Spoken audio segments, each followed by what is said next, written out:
Okay, so we can begin with the salutation to the Buddha. Namo tassa bhagavato arahato samma sambuddhassa. Namo tassa bhagavato arahato samma sambuddhassa. Namo tassa bhagavato arahato samma sambuddhassa. Homage to him, the Blessed One, the Worthy One, the completely enlightened one.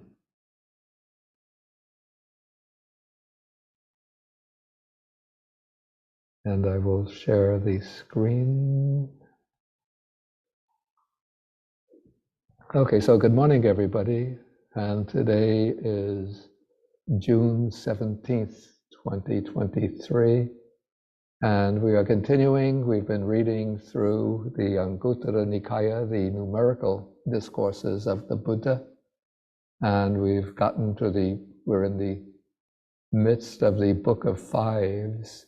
And now we come to a group of suttas, a series of suttas concerned with factors that bring about what is called the decline and disappearance of the good Dharma, and in contrast, the factors that contribute to the longevity, to the health, vitality, the persistence of the good Dharma. And so first we look at the key word here that this is concerned with.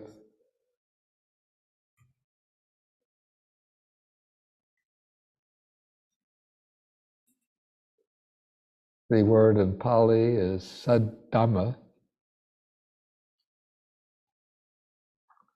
And so the word Saddhamma, of course, it's based on the stem of the word is Dhamma with the prefix Sad.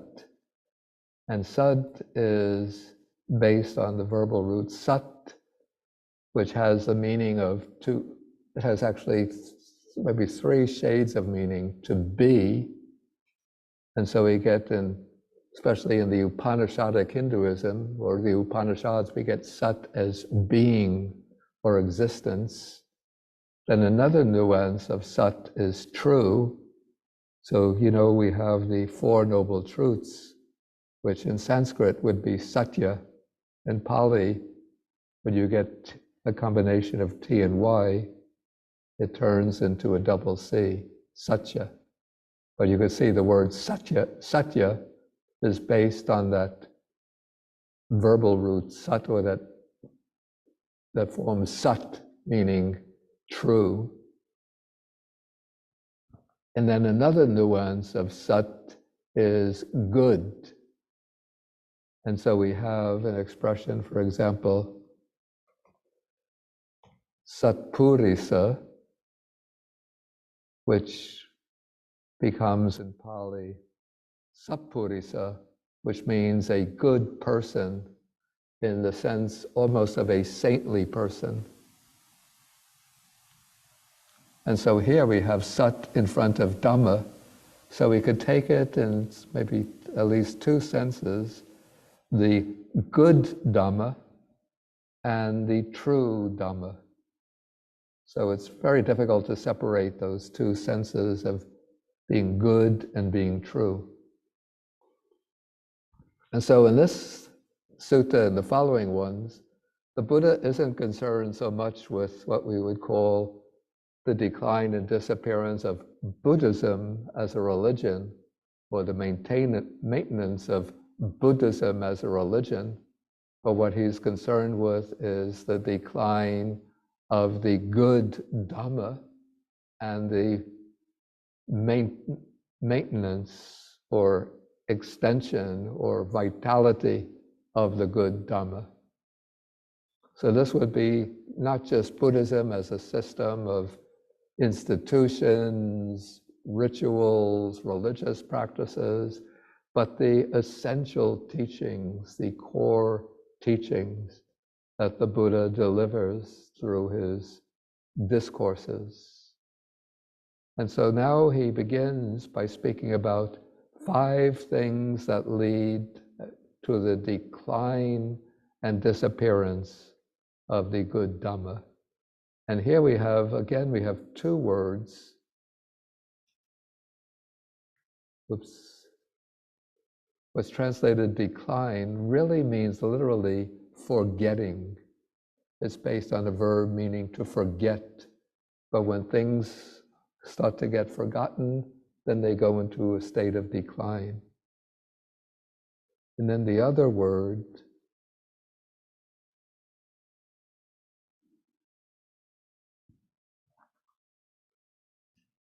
antaradana, means, or it's what we translate as disappearance.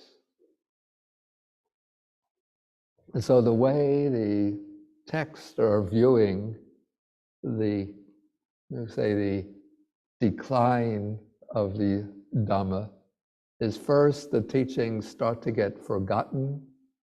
They start to lose their vitality, to become weaker. And then at a certain point, the teachings completely disappear.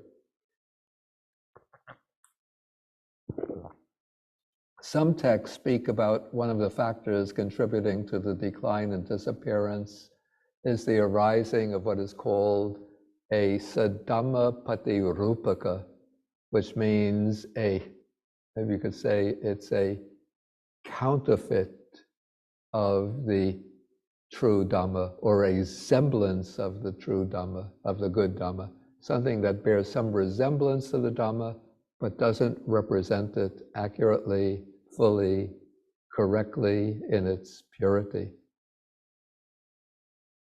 And so here the Buddha is concerned in this sutta to prevent this decline, this forgetting of the Dhamma, and of course to prevent its complete disappearance. So what are these five? And so we notice also that this is framed in terms of bhikkhus, which are the monks, but I think also implicit in the use of the word bhikkhus here, I would say it could be extended to include all of the disciples of the Buddha, bhikkhus, bhikkhunis, and upasaka, upasika, the practicing lay male disciples and the practicing women disciples. But since when the Buddha traveled around from place to place, he was accompanied most often by the monks, and so he'll frame the teaching by way of the bhikkhus. But we should really regard this as a kind of duty or obligation of all the community, of the entire community of Buddha's followers. And so he says the bhikkhus do not respectfully listen to the Dhamma. Maybe I'll go quickly through the bad things and then dwell on the good things to take a more positive outlook rather than because maybe my own mind tends to be a little look at things from a negative point of view, so I want to uplift the mind by looking at things in a more positive light. Okay, so quickly we go through the negative things. So the monks or all of the followers don't respectfully listen to the Dhamma, don't respectfully learn the Dhamma, don't respectfully preserve the Dhamma in mind, don't respectfully examine the meaning of the teachings after retaining them in mind, and don't respectfully, after understanding the meaning and the Dhamma, especially they don't practice in accordance with the Dhamma. So those are the things that we have to avoid in order to prevent the Dhamma from declining and disappearing. But now looking at the things we should do,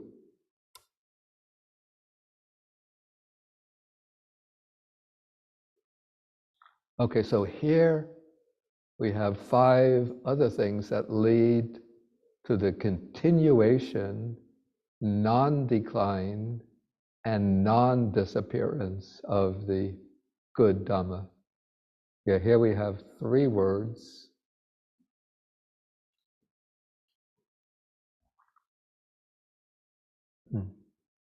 Okay, the continuation, the word here is titi, it's like persistence, maintenance, stability, then non-decline, not getting forgotten, not getting lost, and then not disappearing. Okay, so what are these 5 things?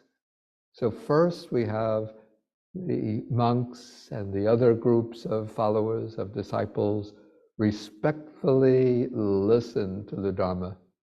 And here we have to remember that the Buddha is speaking in the framework and the context of an oral culture. Yeah, do you see the Pali here? There's a little box with the Pali. Yes, Bhante. Okay, so that's good. So here we have a qualifying word, sakachang in Pali, which I translated as respectfully, but it has several nuances. Sakara, yeah. Yeah, so one nuance is treating with respect, but it also has the nuance of thoroughly and carefully. So respectfully, thoroughly, and carefully listening to the Dharma, hearing the Dharma. And so the Buddha is speaking, as I said, against the backdrop of an oral culture in which spiritual teachings are transmitted orally. In the Buddha's time, so far as I could see from these suttas, there's no evidence at all that writing was used. Though it's possible that maybe kings would issue edicts in some form of writing. I don't know, but we never find any reference in the suttas to the use of writing, even in the form of kings issuing edicts or a boy sending a love letter to a girlfriend. Nothing like that. About 150 years later, in the time of King Ashoka, we know that King Ashoka would establish edicts throughout his realm, proclaiming the basic principles of his administration. So these are edicts carved into rocks. In that way, King Ashoka made known his commands for his subjects. So it's quite possible that even in the Buddha's time that kings would issue some kind of edicts in written form, but religious teachings were always given orally and transmitted orally. So this goes back even maybe a couple of thousand years before the time of the Buddha, maybe to 2000 BC, 1500 years before the time of the Buddha, when the Vedas were established. The Vedas are the sacred texts of Brahmanism. And so the Vedas would have been always transmitted orally from the teacher to a group of disciples. And the Brahmins had developed very rigorous system of training disciples, of training students. So young boys, they would probably start off about the age of 5. The young Brahmin boys would be sent to a school. I think maybe they would enter the school at the age of 7 and start learning the Vedas. You don't get explanations. No understanding is necessary. The teacher will just recite the Vedic text sentence by sentence, and the young Brahmin boys have to be able to recite them from memory. Then after they learn whole bodies of text from memory, by memory, then they would get explanations or commentary on the Vedas. Okay, the Buddha drew his disciples from different communities, so it was not in any way exclusive to Brahmins. In fact, the Buddha was somewhat a bit critical of Brahmanism. So the Buddha drew his disciples from the different communities. There would be kshatriyas, these would be people from the administrative, the governing class. There would be Brahmins,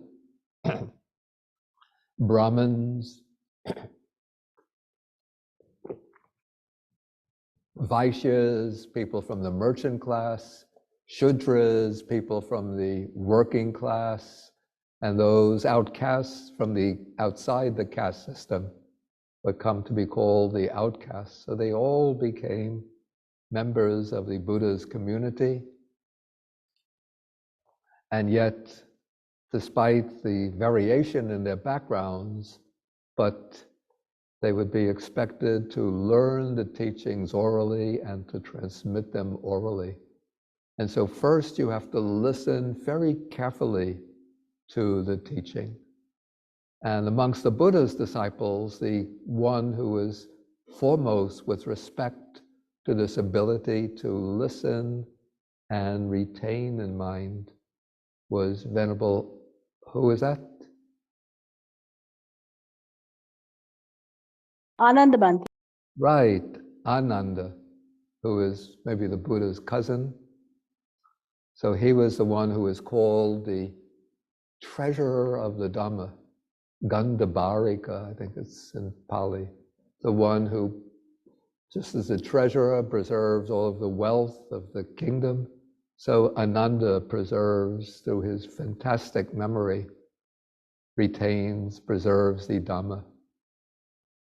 But first, the first step is to listen carefully. And those who are coming, maybe particularly the disciples coming from the Brahmin background, because they have been trained to preserve texts by memorization. Maybe they were the ones who were distinguished by that skill. But it was Ananda who came from the Kshatriya class, the governing class, who was the one who excelled in his capacity for memorization. Okay, then first you listen to the Dhamma. Then the next one, it's a little obscure in translation. It says that they respectfully learn the Dhamma. So what is the difference between listening and learning? Yeah, the Pali word is pariyapunati, or plural, pariyapunanti. This has a meaning, it's a stronger meaning than the English word learning. Maybe we could even render it as mastering the Dhamma. So this means not simply that you hear the teaching, not simply that you preserve the Dhamma in mind, which is the next factor, but you are able to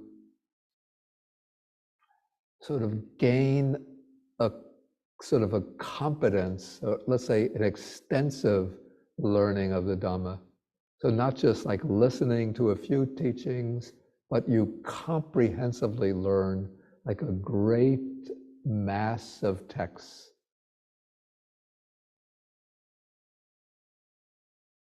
And so in this way, you're able to refer from like one text to another text. Like if you have a short teaching, say on the 4 foundations of mindfulness, you know where to go to find an elaboration on the 4 foundations of mindfulness. And if you have like a short teaching on the 4 Noble Truths, you know where to go to find an elaborate teaching on the 4 Noble Truths. Yeah. Maybe I could let you in on a secret. People ask me sometimes, like, since I'm often able to refer to text and say, okay, you want to find, somebody raises a particular question, say, okay, if you want to find a sutta on that point, you go to Samyutta Nikaya, chapter 22, sutta number so-and-so. How do you do this, Bhante? Okay, this goes back to a period, let's see, okay, starting late 1972 through the period maybe early 1974, when I came to Sri Lanka and I was ordained as a monk, and I wanted to learn the Dhamma. And so what I did first, I read the Nikayas in English, first in English, because my teacher, the Venerable Balangoda Ananda Maitreya, he had quite an extensive library, and he had the English translation of the Nikayas from the Pali Text Society. He had been friends with Mrs. Rhys Davids and with I.B. Horner, and so they sent him the English translation series. So I read first the English translations, and then I made some notes as I went through the different suttas. And at that time also, at the same time, I was studying Pali as a language. Then after I learned Pali well enough, then I went through the Nikayas again, and this time I used topics. I made up a list of topics. So I started with the three main topics, Buddha, Dhamma, Sangha. But then in the Dhamma, there's so many themes. So I think, if I remember, I started with the Four Noble Truths. So then I had suttas on the Four Noble Truths in general, then suttas that elaborate the meaning of dukkha, suttas that elaborate the meaning of the origin or cause of dukkha. In other words, suttas dealing with craving and with ignorance and other defilements. Then cessation of dukkha. Those would be suttas dealing with, especially with nibbana, but also bringing in suttas on liberation and nibbana. Then the way leading to the cessation of dukkha. So one would start off with suttas on the Noble Eightfold Path, but the Buddha gives other presentations of the practice. So we have suttas on the four foundations of mindfulness, the four right efforts, four spaces of spiritual power, and so on. So I had these different designations, different titles, and doing this on loose leaf paper with a fountain pen, or maybe I had a ballpoint pen. This is pre-computer days. We didn't have computers in those days. Nowadays, I could probably go to ChatGPT and say, give me all the suttas on the four foundations of mindfulness, and 3 seconds, I get all of the answers. But these were the days when you have to do it all with looking at paper books and using a pen to write things out on pieces of paper.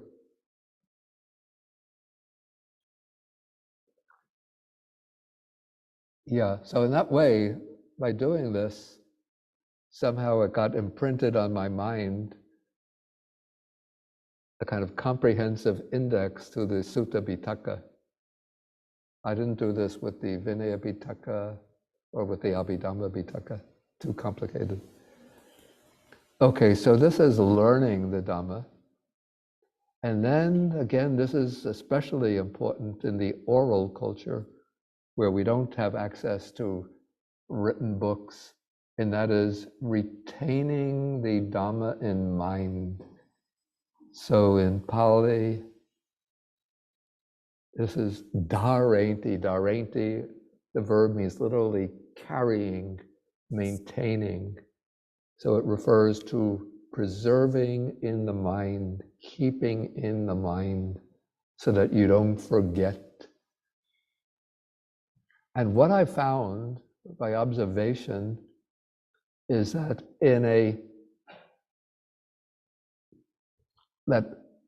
in our literate culture, in which we rely so much on printed words, we lose that retentive capacity of the mind. It sort of gets atrophied because we're not training the mind to remember things.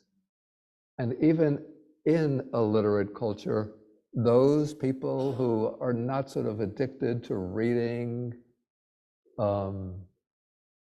so much, but rely very much on, exchanges, verbal exchanges with their friends, their neighbors, and so on,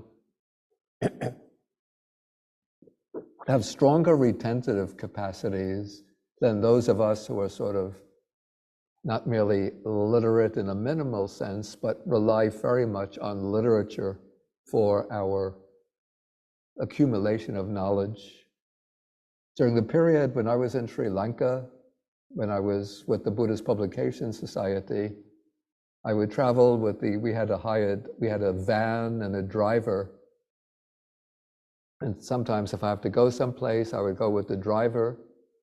And the driver, he was not illiterate. He could read, but he was not the kind of person who reads a lot of stuff. And so sometimes we would have to go on a trip someplace, and we would have to stop to ask for directions if we get a little lost. How do we get to someplace? And he would ask the person, and the person would give some explanation. And I would immediately forget the instructions, but the driver, he knows, he just has it all in his mind. And so he's able to go there. If I were the driver, I would have to drive 2 blocks and then ask another person, how do we go from here? Go another 3 blocks, ask again, how do we get there? But he just gets these complicated instructions. You turn left at this road, then at this light you turn right, then you go a mile, and then you turn on this little dirt road, and then you get onto another road, and he has it all in his mind. I would be lost. Okay, so in this oral culture, especially where you have a large bodies of people who are trained in memorization, so then they can retain the text in mind. So that is important, to be able to retain, to remember the text and to remember them accurately. But this gives rise to an interesting little problem. Maybe I'll just go through all 5, then we'll come back to that problem. Okay, then they respectfully or carefully or thoroughly examine the meaning of the teachings they've retained in mind. So now we're moving just from a kind of mechanical or electronic ability to preserve texts to the domain of developing wisdom, to be able to start gaining some understanding. And to gain understanding, you have to examine the meaning, look into the purport, the substance of the teaching, to be able to see what is the point of the teaching. What is the teaching trying to say?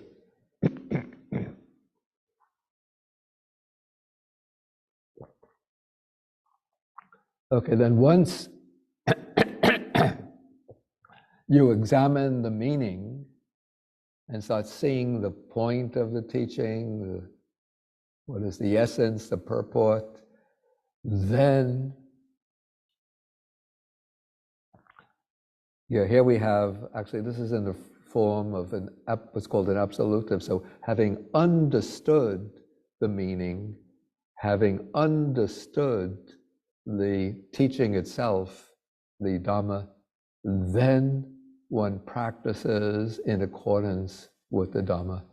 So this is highlighting the fact that the Dhamma is not simply something to be understood intellectually, but is something that you have to practice. And then there really should be another step beyond this, that when you practice, after you practice in accordance with the Dhamma, then you see with wisdom the truth of the Dhamma. I think maybe that will come in the Book of Sixes, because this is the way the Anguttara is constructed. You'll start adding items. And so when you want to go from the 5s to the 6s, we could add number 6 is having practiced in accordance with the Dhamma, one sees the truth of the Dhamma, having penetrated it with wisdom, with insight.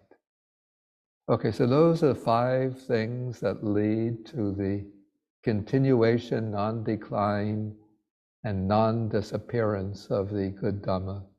We're putting it more positively, things that lead to the continuation, the persistence, the preservation, the upholding, the maintenance of the good Dhamma. Yeah, a little problem that I was going to highlight here, and that is that there are different transmissions of the early Buddhist teachings that have come down in the different schools of early Buddhism.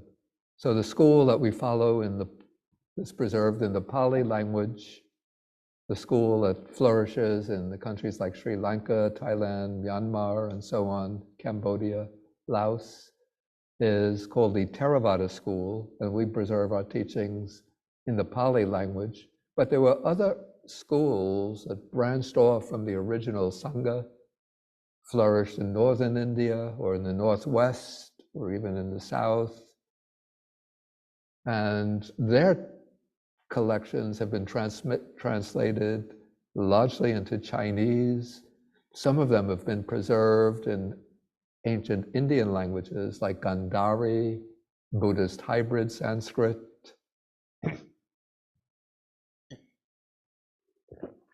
The teachings, I would say, as far as the meaning goes, the substance are essentially the same as the teachings of the Pali Nikayas, but there are differences in the wordings, in the organization, in the structure.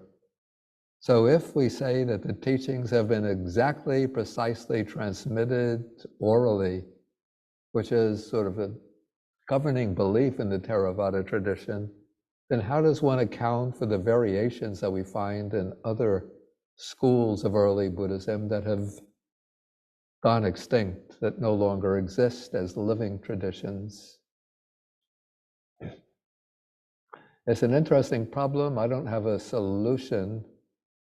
My friend and former student, Bhikkhu Naleo, I think about a year ago, he published a book called The Oral Tradition of Early Buddhist Teachings, something like that, or Oral Transmission in Early Buddhist Teachings. His hypothesis is that the Buddhist monks, since they predominantly didn't come from the Brahminic background, and so they didn't have that training and memorization that the Brahmins had. And so as they were transmitting the teaching, there came little transmission errors, we could say. Or the teacher would give a teaching and the disciples would remember it a little defectively, or sometimes even the teacher would make little errors in the way he formulated a sutta, and then his students would not question the teacher, but would just accept what the teacher said. And that way, different lineages stemming from different teachers would preserve the text in somewhat different ways. So that is his hypothesis. I'm not sure that I agree 100%, but anyway, it's a question that could probably never be fully answered satisfactorily. Okay, let's see, maybe we could do another sutta and then I'll take some questions. Of course, the next one, what's interesting is that it has certain correspondences with the previous sutta, but you'll see that there's a certain difference in emphasis appears here. And so first we have, again, we're having 5 things that lead to decline and disappearance. Let's again do the positive side.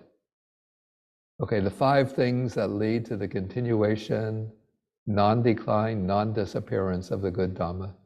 So what are the 5? The first, the monks, and again I'll expand this to include bhikkhunis, upasikas, learn the Dhamma.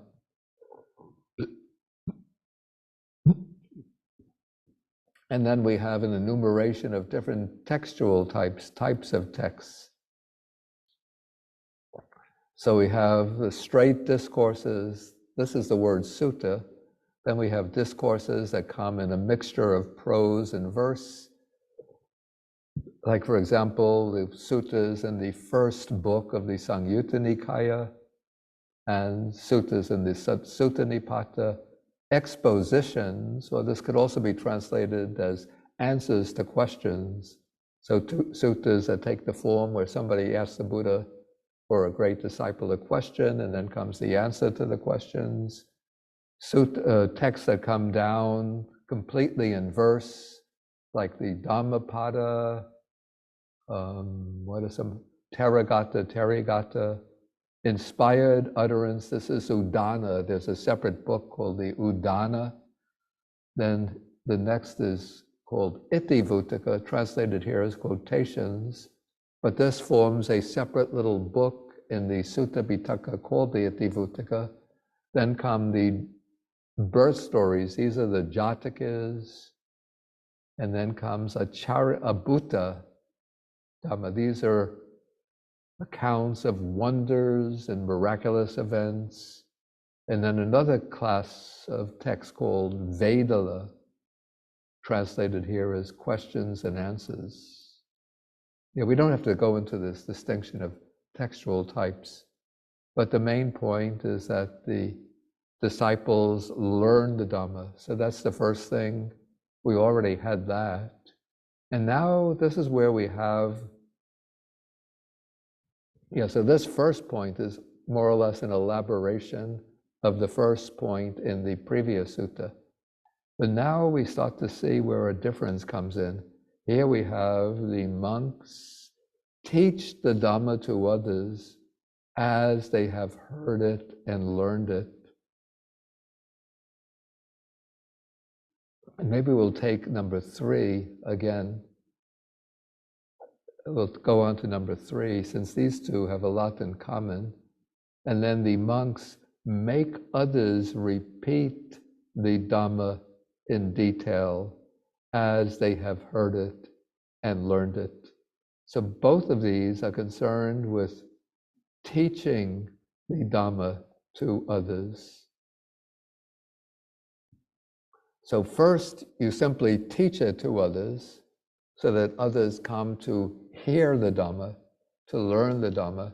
So now you are sort of expounding, explaining the Dhamma, maybe the way it would have been done in ancient times. A monk or nun who's a preacher of the Dhamma would recite a little sutta text and then explain it to others, analyze it, and sort of draw out its implications. So that would be teaching the Dhamma to others, and then one does so in detail.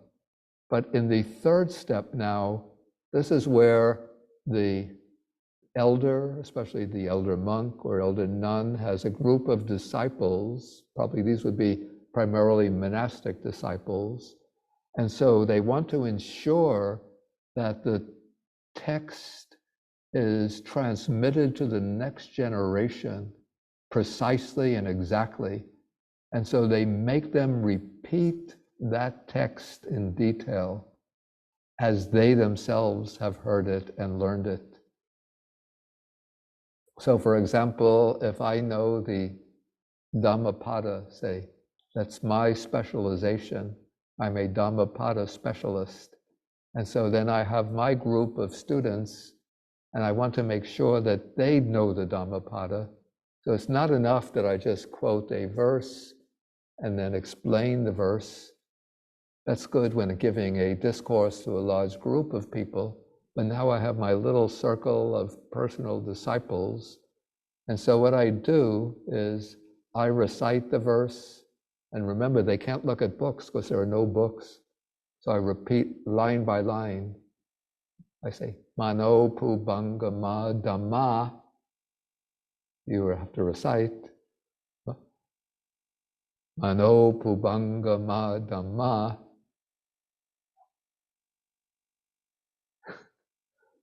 Mano Pubangama Dhamma. Mano Seta Mano Maya. Okay, so then all the disciples go, Mano Seta Mano Maya. And I go, Manasacha Badutena. Then all the disciples, Manasacha Badutena, Vasati va karoti va, Vasati va karoti va, and so on. Yeah, I don't have such a good memory for those texts, so I'm just taking a simple example. So you get others to repeat in detail the text, and you go over it. You know, it's not enough just to go over it once, but you have to do this like maybe every evening.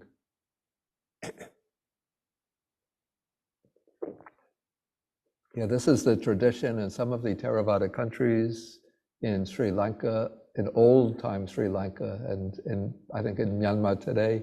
They gather in the evening by candlelight or by oil lamp light, and then the teacher will recite the text, and then the disciples have to repeat after him.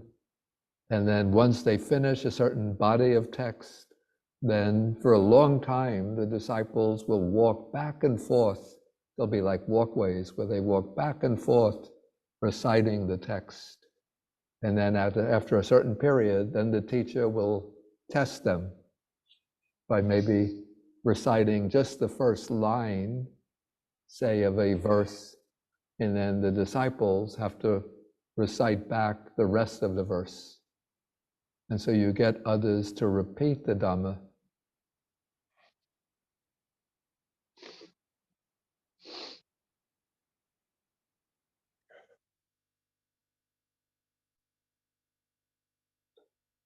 Okay, this is interesting.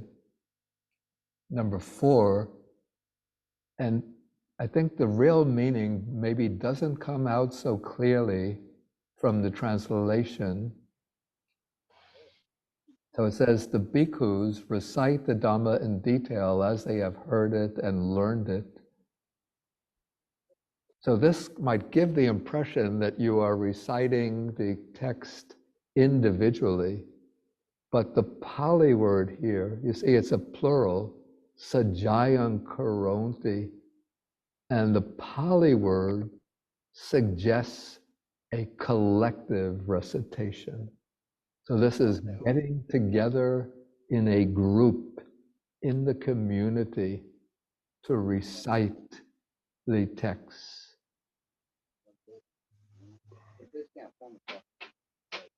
And so this becomes the foundation for what came to be called the first Buddhist council, and then later the second council, third council, fourth, up to the sixth council. It's an act of sajjaya, of reciting together, at least in theory.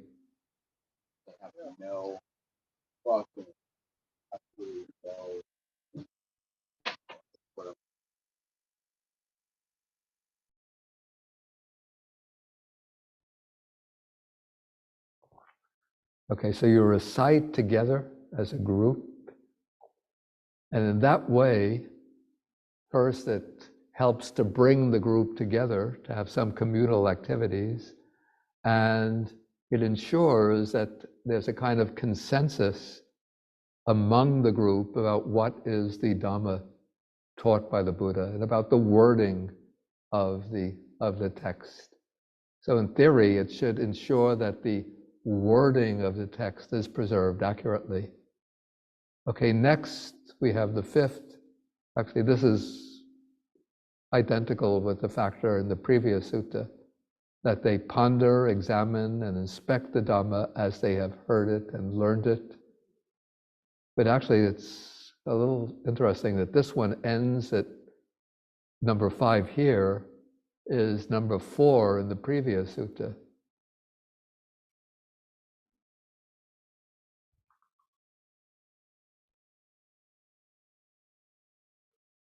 Yeah, pretty much the same as that they respectfully examine the meaning of the teachings they have retained in mind. So we have to really add to get a more complete picture that they practice in accordance with the Dhamma, and then that they penetrate the truth of the Dhamma with wisdom. But then we would get 7 factors.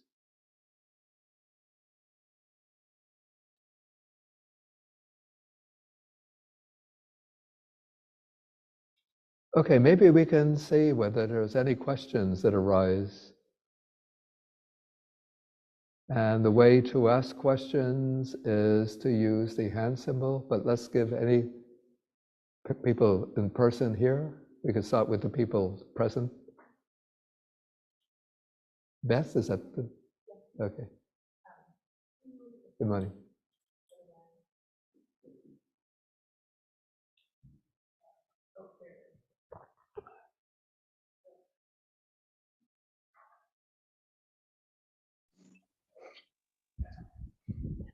Good morning.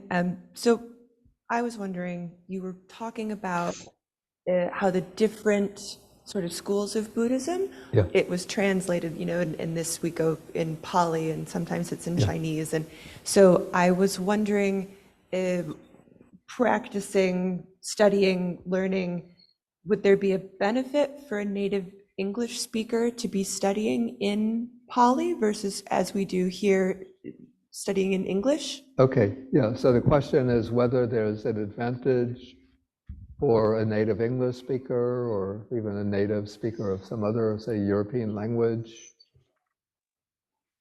or even non-European language to learn to read the text in Pali.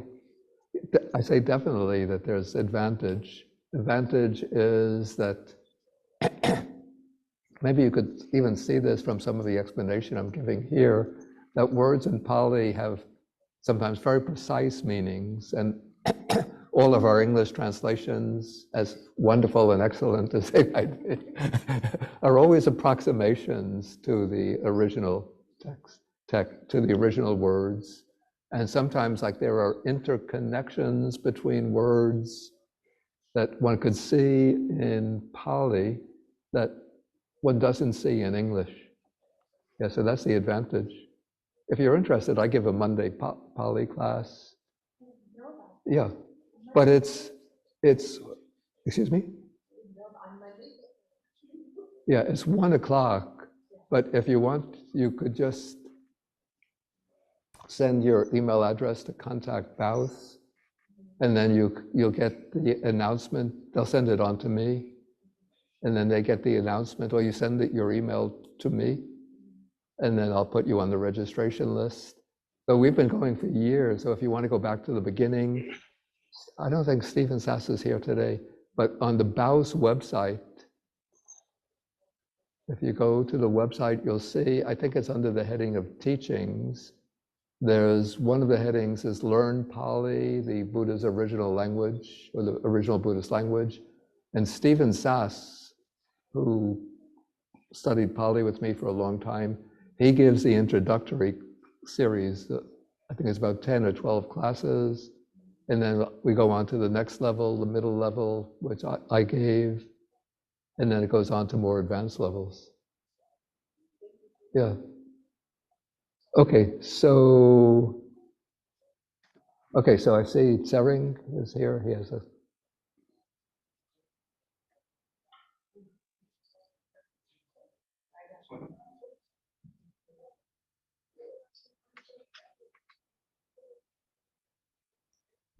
Bhante,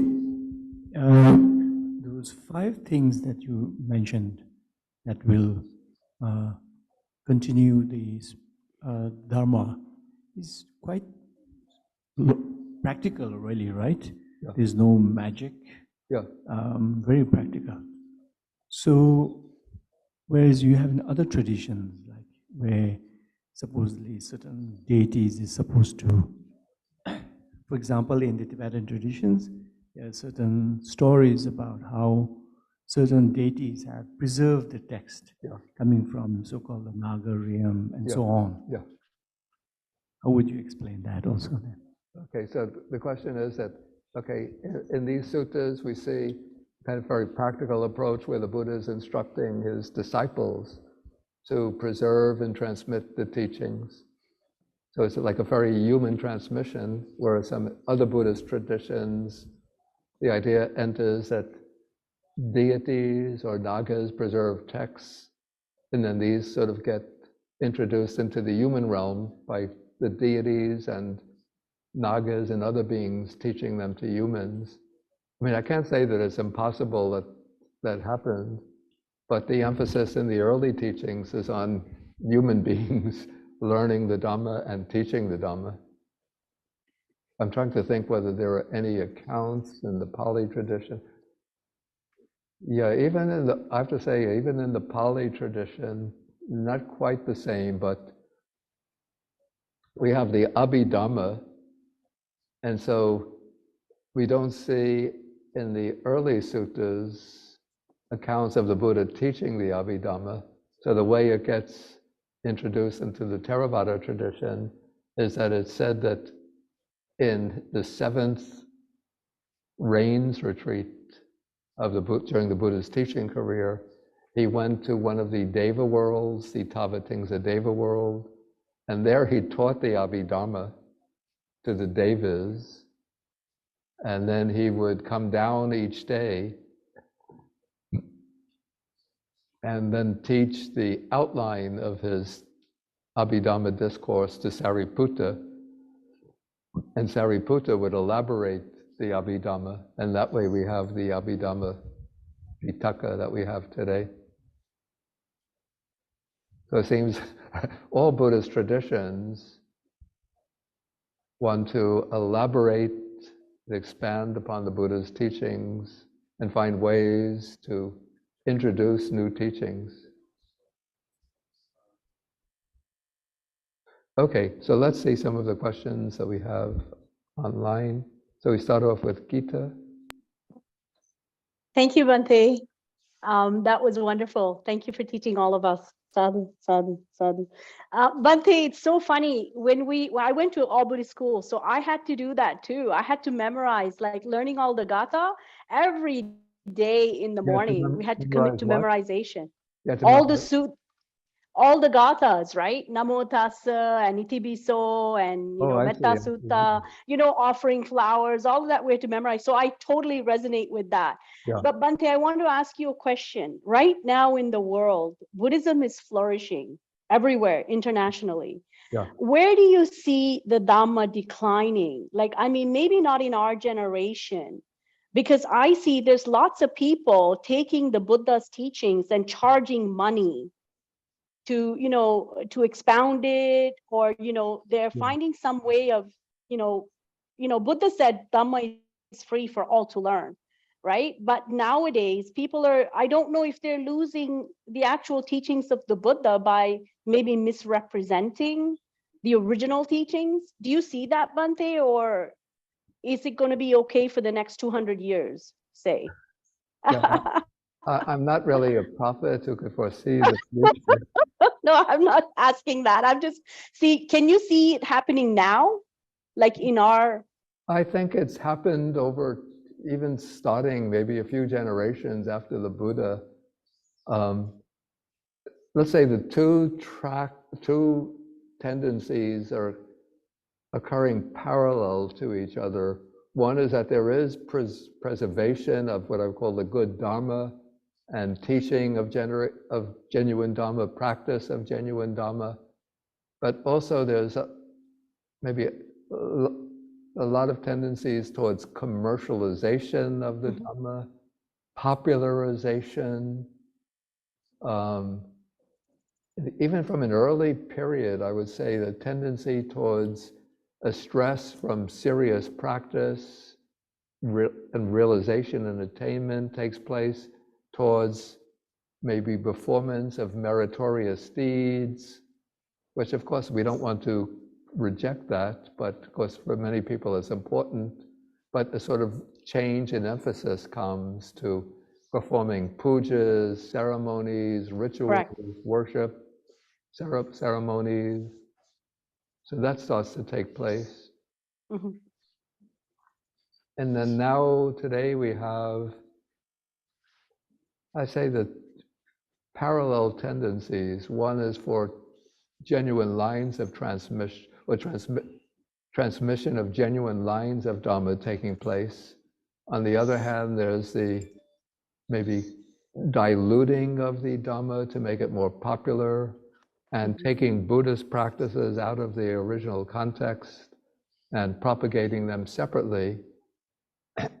But in a way, I would say that they could be beneficial, these practices, even if they're not taught within the framework of Buddhism. For example, using mindfulness, Yes. originally a Buddhist practice, but using it for healthcare, in psychology, for teaching children to be more attentive and calm in classes.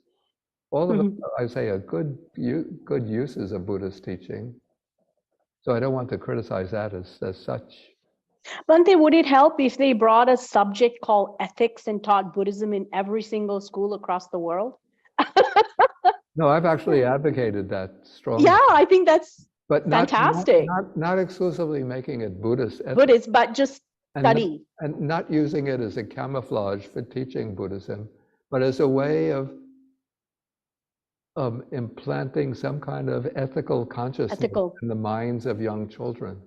Of course, the young children, their minds tend to be so wild now, constantly bombarded by commercial, by advertisement, by all of the social media. So, sort of encouraging them to try to become more popular, more powerful, a lot of violence spreading through the popular media.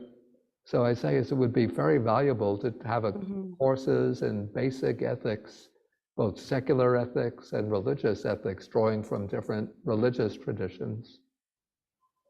Agreed, Bhante. Thank you. Yeah, but it will take some people who are trained, maybe ethicists and educators working together to devise such classes. Okay, we can move on to the next. Is somebody on the iPhone? Good morning, Bhante. Can you hear me? Yeah, I could hear you. Okay, I'm sorry, it doesn't give a name. It just says iPhone. My question, you just were touching on it, the word mindfulness and how ubiquitous it is right now. But I was in a sutta group for a couple of years, sutta study group of your design. And my question as I talk to people, what are the strong sutta-based Buddha teachings related to the idea of, which is so shot through in modern Buddhism that I see, the idea of being now, being present moment awareness, as opposed to being in the past or being lost in the future somehow, but training the mind to be aware in the present. And so my question is there a strong sutta-based group of suttas related to that idea?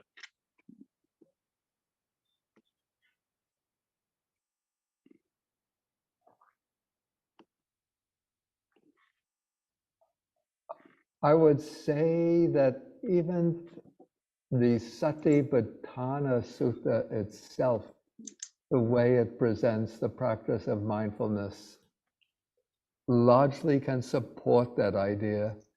Though I don't think the meaning of mindfulness is restricted to present moment awareness or attention.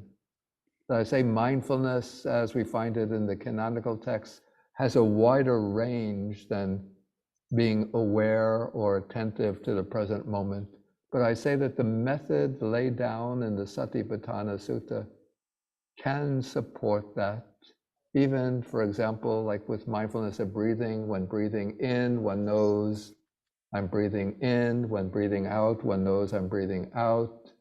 But with mindfulness of the postures, when walking, one knows one is walking. When sitting, one knows one is sitting.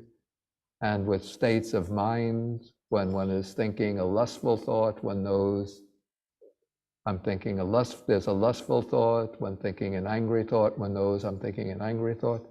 Yeah, so I would say that does indicate that an important dimension of mindfulness is present moment awareness. But I say mindfulness does have wider applications than present moment awareness. Thank you, Bhante. Okay, next will be Dan Vasquez.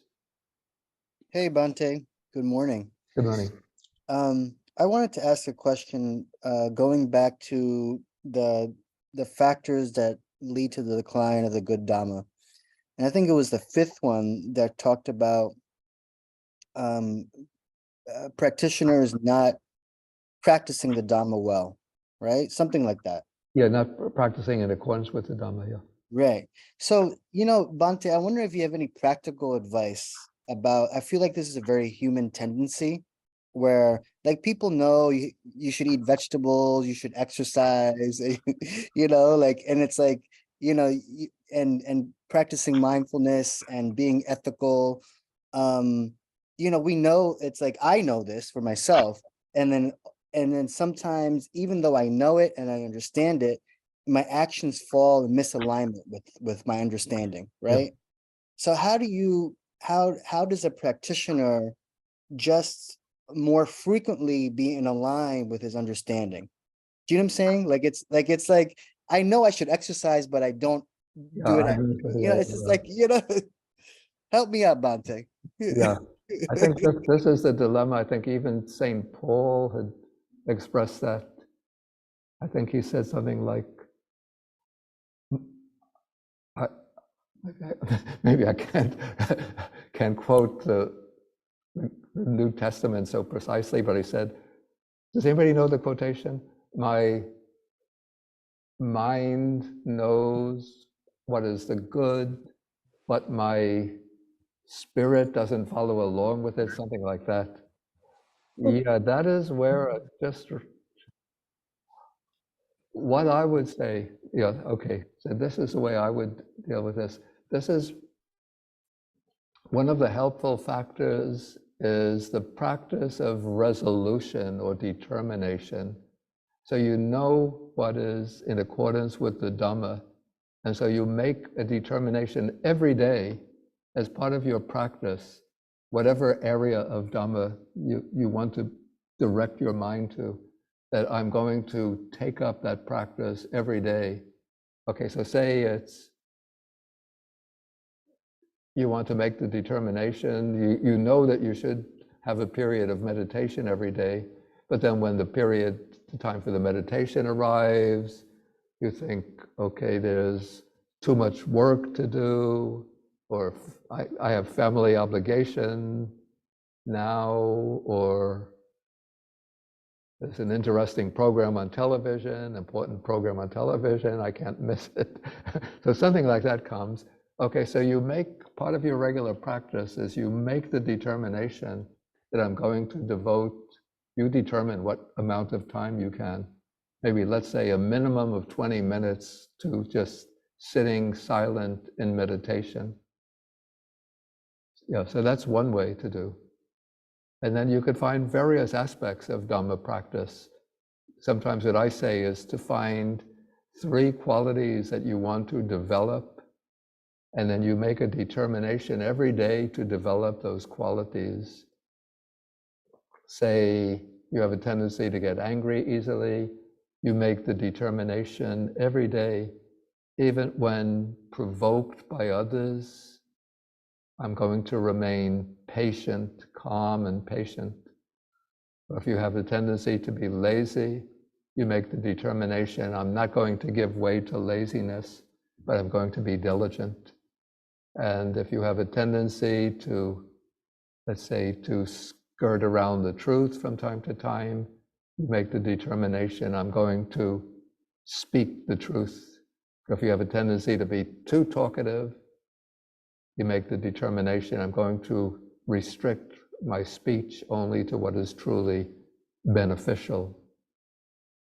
Yeah, so if you make determinations like that, you make it every day, whether you're meeting these provocative situations or not, but it's creating grooves in the mind that will direct you towards those particular qualities.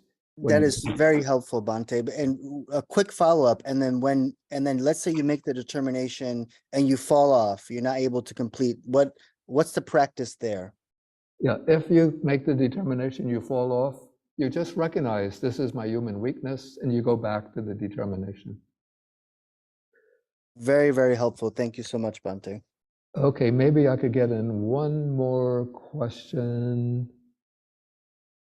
Okay, this will be Ray Jitsu, Paul. Batkin. Yes, that's how it's pronounced. Thank you, Bhante. My question's about the text that you were talking about today, and if you have thoughts on how a lay practitioner can address particularly the parts about teaching the Dhamma to others, making others repeat the Dhamma, and reciting it in community. How a lay practitioner can address those ideas. Yeah, that I don't really don't know so well, because one would have to determine whether you have like a community of fellow practitioners. And I have to say, it's not really, even in the monastic community nowadays, it's not done so often, except for there'll be like the daily, we call it daily vandana, where they'll be reciting, but it's usually sort of stock texts that are recited as part of the morning and evening service. It's a kind of practice that's maybe even been fallen off somewhat within the Theravada, even within the Theravada monastic tradition. But maybe you could use devote some thought to it and see how amongst your circle of Dhamma friends, how that can be done. Thank you. Okay, I think we're going to have to end because I'll have to go up for the meal. And so we can do the end with the sharing of the merits. And after we do the sharing of the merits, then we will do, in person, we do the bowing to the Buddha. Of course, I'm in the library now, we have a Buddha image behind me. When I was doing completely online, then I said, just do it in the imagination. But now we could do it in real life, so to speak. Okay, so we're going to share the merits of our practice of meditation, Dhamma talk, listening and discussing the Dhamma. And so we share the merits with the devas, the Dhamma protecting deities, the nagas, the dragon spirits, and with all sentient beings. Akasata chabumata deva naga mahidika punyantang anumoditva chirang rakantu sasanang. Akasata chabumata deva naga mahidika punyantang anumoditva chirang rakantu desanang.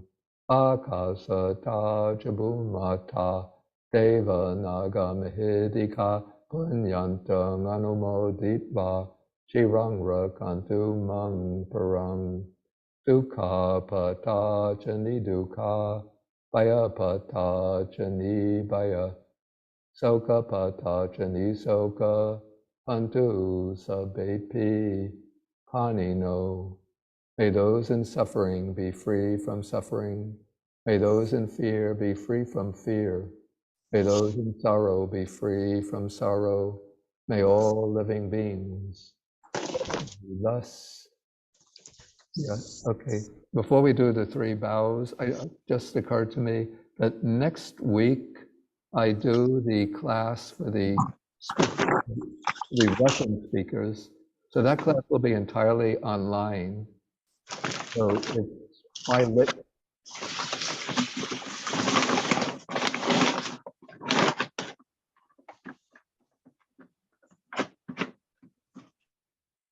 I have to ask everybody to mute. Okay. That class will be entirely online.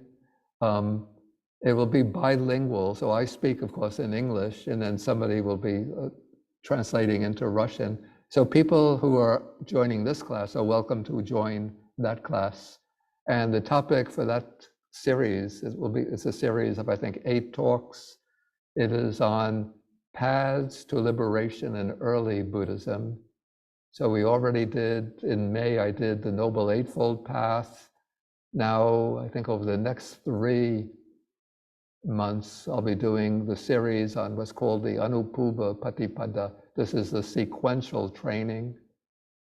And so you're welcome to join, but we won't have the class here in person. So and then the week after that, we have here It's a program for the speakers of Chinese. It's called a spiritual retreat.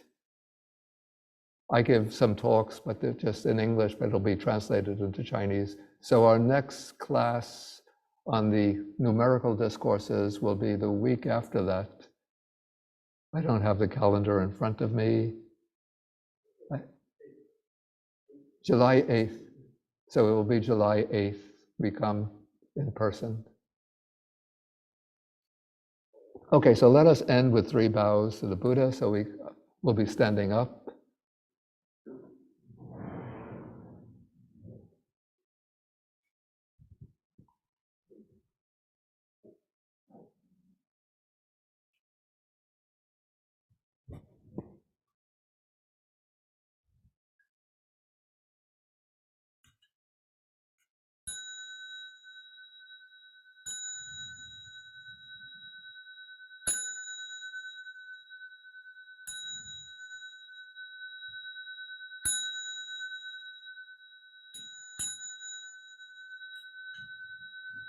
Yeah, I should have ended it.